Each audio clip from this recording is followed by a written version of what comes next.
નડિયાદ શહેરના પશ્ચિમ પોલીસ મથક વિસ્તાર હેઠળ આવેલા ગુજરાત સરકારના સામાજિક ન્યાય અને અધિકારિતા વિભાગ સંચાલિત અનુસૂચિત જાતિની દીકરીઓના સરકારી છાત્રાલયમાં છેલ્લા ઘણા દિવસોથી ગંભીર સુરક્ષા સંકટ સર્જાયું છે. રાત્રિના સમયે અસામાજિક અને ગુનાહિત તત્વો દ્વારા સતત હેરાનગતિ કરવામાં આવતા 40થી વધુ દીકરીઓ ભય, માનસિક ત્રાસ અને અસુરક્ષાના માહોલમાં જીવવા મજબૂર બની છે.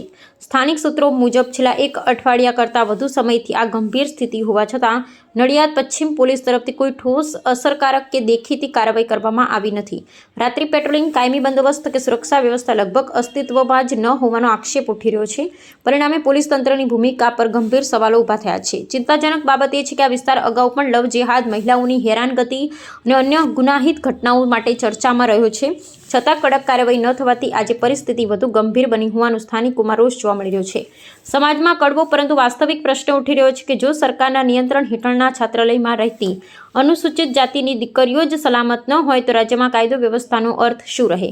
આવેદનપત્રમાં ઉઠાવેલી મુખ્ય માંગણીઓ અસામાજિક અને ગુનાહિત તત્વોને તાત્કાલિક પકડી કડક કાયદેસર કાર્યવાહી કરવામાં આવે, છાત્રાલય વિસ્તારમાં કાયમી પોલીસ બંદોબસ્ત, સીસીટીવી અને રાત્રિ પેટ્રોલિંગ તાત્કાલિક અમલમાં. મારું નામ એડવોકેટ પારુલ મકવાણા છે. નડિયાદ કોર્ટમાં હું પ્રેક્ટિસ કરું છું અને સામાજિક કાર્યકર તરીકે પોતાની જવાબદારી સમજીને આજે અહીંયા આવી છું. નડિયાદમાં અનુસૂચિત જાતિની દીકરીઓને હોસ્ટેલમાં જ્યાં રહે છે ત્યાં આગળ હેરાનગતિ થઈ રહેલી છે તેવી માહિતી મળી હતી. તેમાં દીકરીઓએ એમ કીધું છે કે રાતના સમયે પાછળની સાઈડથી કોઈ લાઇટ મારે છે, પથ્થર મારે છે, બૂમો પાડે છે.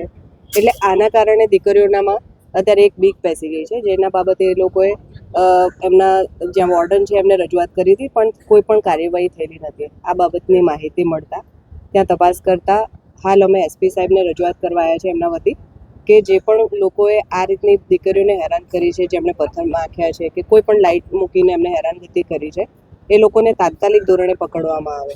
હાલ દીકરીઓ ભણે છે, એમનું ભવિષ્ય આગળ બગડે નહીં એવી રીતે એમને કાઉન્સિલિંગ આપવામાં આવે અને લાગતા વળગતા લોકો છોકરીઓ જેઓએ આ લોકોને જોયેલા છે એમનું નિવેદન લઈને પાકી ફરિયાદ નોંધવામાં આવે, જેના કારણે આ લોકો જે ઇસમો છે એ લોકોને તાત્કાલિક ધરપકડ કરવામાં આવે, દીકરીઓનું ભવિષ્ય ના બગડે એ બાબતની રજૂઆત અમે એસપી સાહેબને અત્યારે કરીને આવ્યા છે.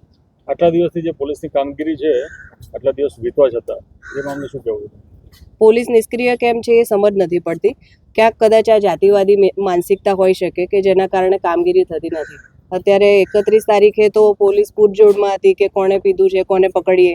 તો આવા સમયે એ લોકોએ સેન્સિટિવ થઈને પહેલું કાર્યવાહી કરવી જોઈએ. જ્યારે સામાજિક કાર્યકરો કોઈ આગેવાનો આવે છે ત્યારે જ કેમ એ લોકો કામ માટે વળગે છે? આ બાબતની એ લોકોએ પહેલાં જ ધ્યાન લેવું જોઈતું હતું.